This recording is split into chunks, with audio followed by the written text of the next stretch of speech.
Luces de fe. San Juan María Vianney.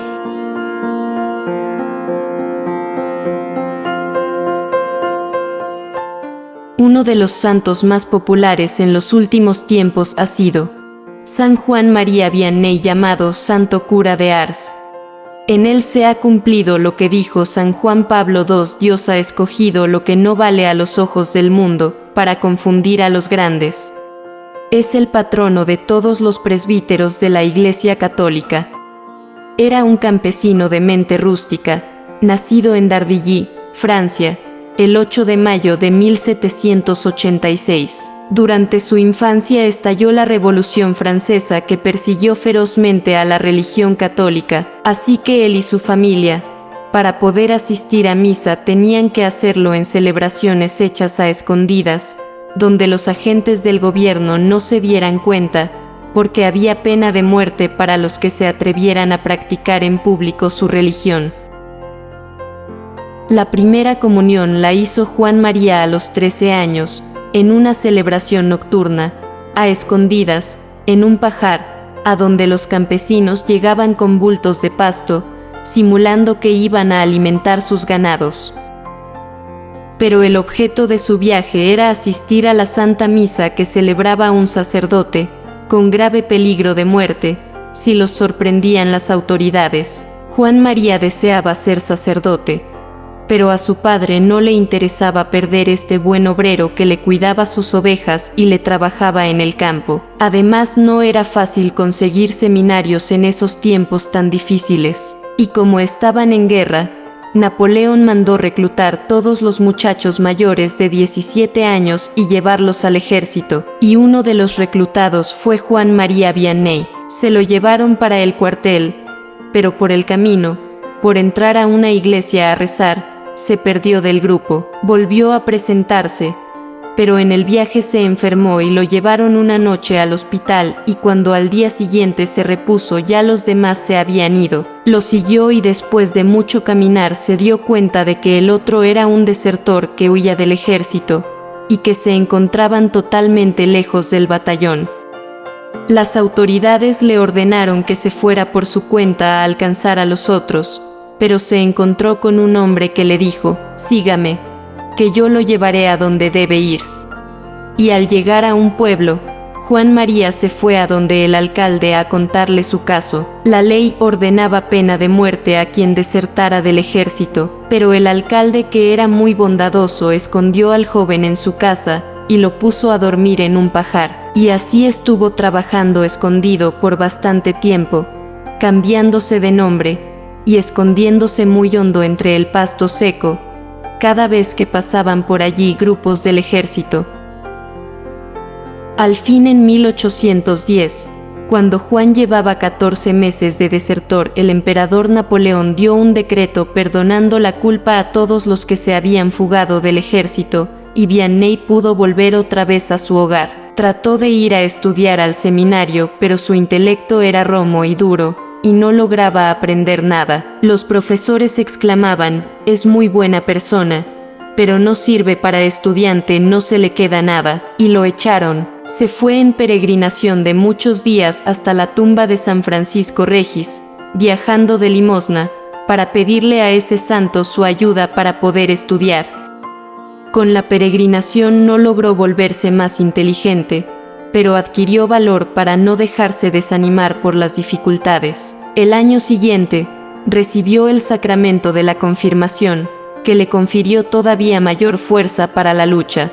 En él, tomó Juan María el nombre de Bautista, y su criterio y su buena voluntad tan admirables que el buen padre Valley dispuso hacer lo posible y lo imposible por hacerlo llegar al sacerdocio. Después de prepararlo por 3 años, dándole clases todos los días, el padre Valley lo presentó a exámenes en el seminario. Fracaso total. No fue capaz de responder a las preguntas que esos profesores tan sabios le iban haciendo. Resultado: negativa total a que fuera ordenado de sacerdote.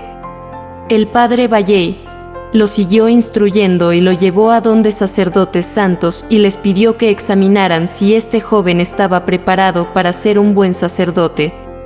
Ellos se dieron cuenta de que tenía buen criterio, que sabía resolver problemas de conciencia y que era seguro en sus apreciaciones en lo moral, y varios de ellos se fueron a recomendarlo al señor obispo. El prelado, al oír todas estas cosas, les preguntó: ¿El joven Vianney es de buena conducta? Ellos le respondieron: no, es excelente persona, es un modelo de comportamiento, es el seminarista menos sabio, pero el más santo, pues si así es, añadió el prelado, que sea ordenado de sacerdote, pues aunque le falte ciencia, con tal de que tenga santidad, Dios suplirá lo demás. Y así el 12 de agosto de 1815 fue ordenado sacerdote. Este joven, que parecía tener menos inteligencia de la necesaria para este oficio, y que luego llegó a ser el más famoso párroco de su siglo, 4 días después de su ordenación, nació San Juan Bosco. Los primeros 3 años los pasó como vicepárroco del padre Valley, su gran amigo y admirador. Unos curitas muy sabios habían dicho por burla: el señor obispo lo ordenó de sacerdote, pero ahora se va a encartar con él. ¿Por qué? ¿A dónde lo va a enviar? Que haga un buen papel. Y el 9 de febrero de 1818 fue enviado a la parroquia más pobre e infeliz. Se llamaba Ars, tenía 370 habitantes. A misa los domingos no asistían sino un hombre y algunas mujeres.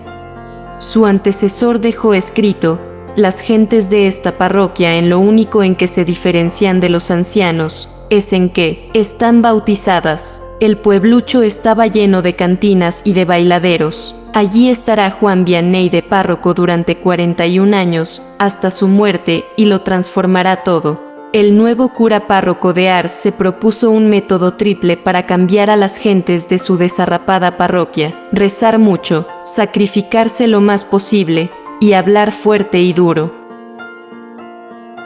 ¿Que en Ars casi nadie iba a la misa? Pues él reemplazaba esa falta de asistencia, dedicando horas y más horas a la oración ante el Santísimo Sacramento en el altar. ¿Que el pueblo estaba lleno de cantinas y bailaderos? Pues el párroco se dedicó a las más impresionantes penitencias para convertirlos. Durante años solamente se alimentará cada día con unas pocas papas cocinadas. Los lunes cocina 1,2 de papas, que le duran hasta el jueves, y en ese día hará otro cocinado igual, con lo cual se alimentará hasta el domingo. Es verdad que por las noches las cantinas y los bailaderos están repletos de gentes de su parroquia, pero también es verdad que él pasa muchas horas de cada noche rezando por ellos. ¿Y sus sermones? Ahí sí que enfoca toda la artillería de sus palabras contra los vicios de sus feligreses, y va demoliendo sin compasión todas las trampas con las que el diablo quiere perderlos. Cuando el padre Vianney empieza a volverse famoso, muchas gentes se dedican a criticarlo. El señor obispo envía un visitador a que oiga sus sermones y le diga qué cualidades y defectos tiene este predicador. El enviado vuelve trayendo noticias malas y buenas. El prelado le pregunta: ¿tienen algún defecto los sermones del padre Vianney? Sí, monseñor. Tiene 3 defectos. Primero, son muy largos. Segundo, son muy duros y fuertes. Tercero, siempre habla de los mismos temas: los pecados, los vicios, la muerte, el juicio, el infierno y el cielo. ¿Y tienen también alguna cualidad estos sermones?, pregunta monseñor. Sí, tienen una cualidad, y es que los oyentes se conmueven, se convierten y empiezan una vida más santa de la que llevaban antes. El obispo, satisfecho y sonriente, exclamó: por esa última cualidad se le pueden perdonar al párroco de Ars los otros 3 defectos. Los primeros años de su sacerdocio, duraba 3 o más horas leyendo y estudiando para preparar su sermón del domingo. Luego escribía. Durante otras 3 o más horas paseaba por el campo recitándole su sermón a los árboles y al ganado, para tratar de aprenderlo. Después se arrodillaba por horas y horas ante el Santísimo Sacramento en el altar, encomendando al Señor lo que iba a decir al pueblo. Y sucedió muchas veces que al empezar a predicar se le olvidaba todo lo que había preparado, pero lo que le decía al pueblo causaba impresionantes conversiones. Es que se había preparado bien antes de predicar. Era de esperarse que un triunfo tan grande de la religión, así como la santidad del instrumento que Dios usó con este fin, trajese la furia del infierno. Por un periodo de 35 años, el santo cura de Ars fue asaltado y molestado, de una manera física y tangible, por el demonio. La ocupación ordinaria del demonio, permitida por Dios hacia nosotros, es la tentación. El demonio también puede acechar las almas de diversas maneras. Asedio, acción extraordinaria del demonio, cuando busca aterrorizar por medio de apariciones horribles o por medio de ruidos. La obsesión va más allá, puede ser externa cuando el demonio actúa en los sentidos externos del cuerpo o interna cuando influencia la imaginación o la memoria. Posesión, cuando el demonio toma control de todo el organismo. El cura de Ars sufrió de la primera, asedio. Los ataques del demonio comenzaron en el invierno de 1824. Ruidos horribles y gritos estrepitosos se oían fuera de la puerta del presbiterio, viniendo aparentemente del pequeño jardín de enfrente. Al principio el padre Vianney pensó que eran salteadores que venían a robar, y a la siguiente noche le pidió a un señor que se quedase con él. Después de medianoche se comenzó a escuchar grandes ruidos y golpes contra la puerta de enfrente. Parecía como si varios carros pesados estaban siendo llevados por los cuartos. El señor André buscó su pistola, miró por la ventana, pero no vio nada, solo la luz de la luna. Decía, por 15 minutos la casa retembló y mis piernas también. Nunca más quiso quedarse en la casa. Pocos santos han tenido que entablar luchas tan tremendas contra el demonio como San Juan Vianney. El diablo no podía ocultar su canalla rabia al ver cuántas almas le quitaba este curita tan sencillo, y lo atacaba sin compasión, lo derribaba de la cama, y hasta trató de prenderle fuego a su habitación. Lo despertaba con ruidos espantosos. Una vez le gritó, Faldinegro odiado, agradézcale a esa que llaman Virgen María, y si no ya me lo habría llevado al abismo. Esto ocurría casi todas las noches. Aún ocurría cuando el santo cura no estaba en el pueblo. Una mañana el demonio incendió su cama. El santo se disponía a revestirse para la Santa Misa cuando se oyó el grito de fuego, fuego. Él solo le dio las llaves del cuarto a aquellos que iban a apagar el fuego. Sabía que el demonio quería parar la Santa Misa y no se lo permitió. Lo único que dijo fue el villano: al no poder atrapar al pájaro le prende fuego a su jaula. Hasta el día de hoy los peregrinos pueden ver, sobre la cabecera de la cama, un cuadro con su cristal con las marcas de las llamas de fuego.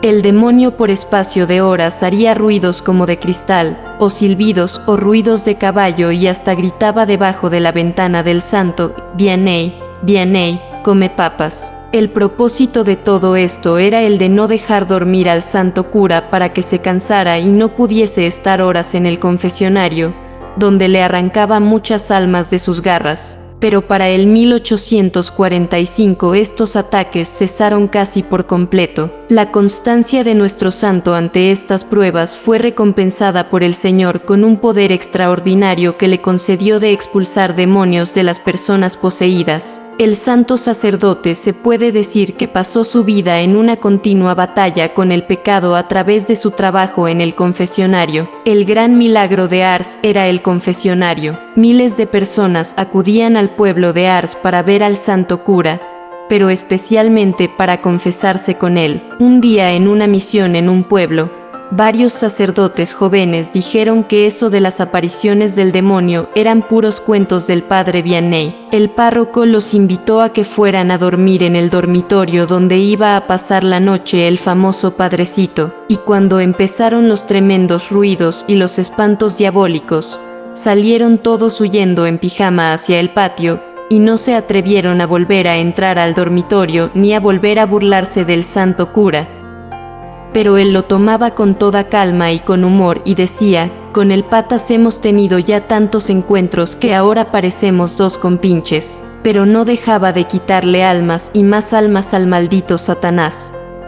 También decía: El demonio no le teme tanto a la disciplina y a las camisas de pelo. Lo que realmente teme es a la reducción de comida, bebida y sueño. Cuando concedieron el permiso para que lo ordenaran sacerdote, escribieron que sea sacerdote, pero que no lo pongan a confesar, porque no tiene ciencia para ese oficio. Pues bien, ese fue su oficio durante toda la vida, y lo hizo mejor que los que sí tenían mucha ciencia e inteligencia, porque en esto lo que vale son las iluminaciones del Espíritu Santo, y no nuestra vana ciencia que nos infla y nos llena de tonto orgullo. Tenía que pasar 12 horas diarias en el confesionario durante el invierno y 16 durante el verano. Para confesarse con él había que apartar turno con 3 días de anticipación, y en el confesionario conseguía conversiones impresionantes. Desde 1830 hasta 1845 llegaron 300 personas cada día a Ars,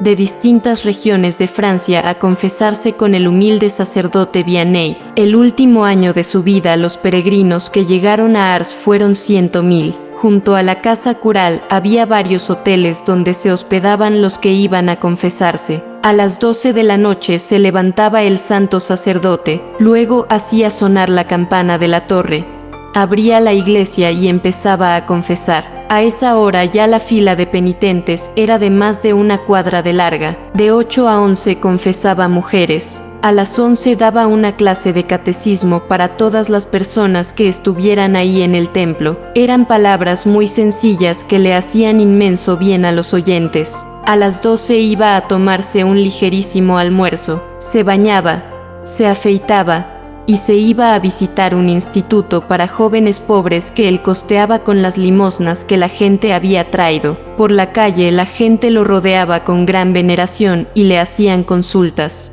De 1:30 hasta las 6 seguía confesando. Sus consejos en la confesión eran muy breves, pero a muchos les leía los pecados en su pensamiento y les decía los pecados que se les habían quedado sin decir. Era fuerte en combatir la borrachera y otros vicios. En el confesionario sufría mareos y a ratos le parecía que se iba a congelar de frío en el invierno y en verano sudaba muchísimo, pero seguía confesando como si nada estuviera sufriendo. Decía: el confesionario es el ataúd donde me han sepultado estando todavía vivo, pero ahí era donde conseguía sus grandes triunfos en favor de las almas. Por la noche leía un rato y a las 8 se acostaba, para de nuevo levantarse a las 12 de la noche y seguir confesando. Cuando llegó a Ars solamente iba un hombre a misa. Cuando murió solamente había un hombre en Ars que no iba a misa. Se cerraron muchas cantinas y bailaderos. En Ars todos se sentían santamente orgullosos de tener un párroco tan santo. Cuando él llegó a esa parroquia la gente trabajaba en domingo y cosechaba poco. Logró poco a poco que nadie trabajara en los campos los domingos y las cosechas se volvieron mucho mejores. Siempre se creía un miserable pecador. Jamás hablaba de sus obras o éxitos obtenidos. A un hombre que lo insultó en la calle le escribió una carta humildísima pidiéndole perdón por todo, como si él hubiera sido quien hubiera ofendido al otro. El obispo le envió un distintivo elegante de canónigo y nunca se lo quiso poner. El gobierno nacional le concedió una condecoración y él no se la quiso colocar. Decía con humor: es el colmo, el gobierno condecorando a un cobarde que desertó del ejército, y Dios premió su humildad con admirables milagros. En la noche del 3 de agosto llegó su obispo. El santo lo reconoció, pero no pudo decir palabra alguna. Hacia la medianoche el fin era inminente. A las 2 de la mañana del sábado 4 de agosto de 1859, cuando una tormenta azotaba el pueblo de Ars, el obispo leía estas palabras: que los santos ángeles de Dios vengan a su encuentro y lo conduzcan a la Jerusalén celestial. El cura de Ars encomendó su alma a Dios, pasó a recibir su premio en la eternidad. Su cuerpo permanece incorrupto en la iglesia de Ars.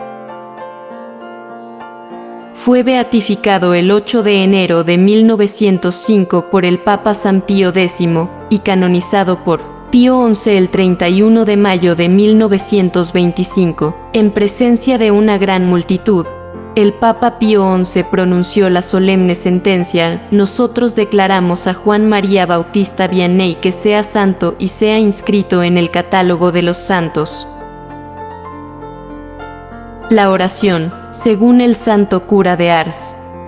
Hermosa obligación del hombre, orar y amar. Consideradlo, hijos míos, el tesoro del hombre cristiano no está en la tierra, sino en el cielo. Por esto, nuestro pensamiento debe estar siempre orientado hacia allí donde está nuestro tesoro.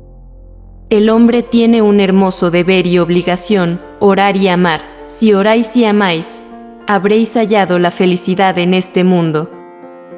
La oración no es otra cosa que la unión con Dios. Todo aquel que tiene el corazón puro y unido a Dios experimenta en sí mismo como una suavidad y dulzura que lo embriaga, se siente como rodeado de una luz admirable. En esta íntima unión, Dios y el alma son como dos trozos de cera fundidos en uno solo, que ya nadie puede separar. Es algo muy hermoso esta unión de Dios con su pobre criatura, es una felicidad que supera nuestra comprensión. Nosotros nos habíamos hecho indignos de orar, pero Dios, por su bondad, nos ha permitido hablar con Él. Nuestra oración es el incienso que más le agrada. Hijos míos, vuestro corazón es pequeño, pero la oración lo dilata y lo hace capaz de amar a Dios. La oración es una degustación anticipada del cielo, hace que una parte del paraíso baje hasta nosotros. Nunca nos deja sin dulzura, es como una miel que se derrama sobre el alma y lo endulza todo. En la oración hecha debidamente, se funden las penas como la nieve ante el sol. Otro beneficio de la oración es que hace que el tiempo transcurra tan aprisa y con tanto deleite, que ni se percibe su duración. Mirad, cuando era párroco en Bresse, en cierta ocasión, en que casi todos mis colegas habían caído enfermos, tuve que hacer largas caminatas, durante las cuales oraba al buen Dios, y creedme, que el tiempo se me hacía corto. Hay personas que se sumergen totalmente en la oración como los peces en el agua, porque están totalmente entregadas al buen Dios. Su corazón no está dividido. ¡Cuánto amo a estas almas generosas! San Francisco de Asís y Santa Coleta veían a nuestro Señor y hablaban con del mismo modo que hablamos entre nosotros. Nosotros, por el contrario, ¿cuántas veces venimos a la iglesia sin saber lo que hemos de hacer o pedir? Y, sin embargo, cuando vamos a casa de cualquier persona, sabemos muy bien para qué vamos. Hay algunos que incluso parece como si le dijeran al buen Dios, solo 2 palabras, para deshacerme de ti. Muchas veces pienso que cuando venimos a adorar al Señor, obtendríamos todo lo que le pedimos si se lo pidiéramos con una fe muy viva y un corazón muy puro. Luces de fe.